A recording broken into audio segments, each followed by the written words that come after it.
Hello বন্ধুরা, আজ তোমাদের কাছে আমি একটা নতুন রেসিপি নিয়ে চলে এসেছি। কীভাবে মাটন কষা বানাতে হয় দেখো। আমি প্রথমে আলুটাকে ভেজে নিচ্ছি, লাল আলু পিসগুলো দেখেছো বন্ধুরা।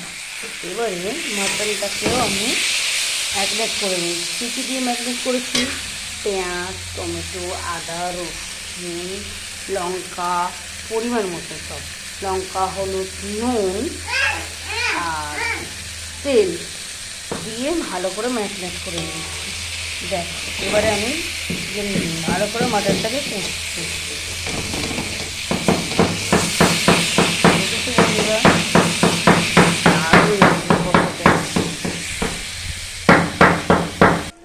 দেখো বন্ধুরা কত তেল নিয়েছে মাটনের থেকে, দেখেছো? দেখো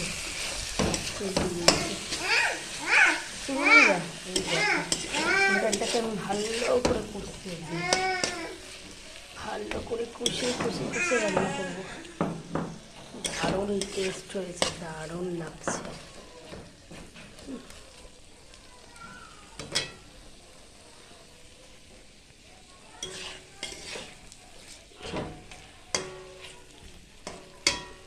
হুম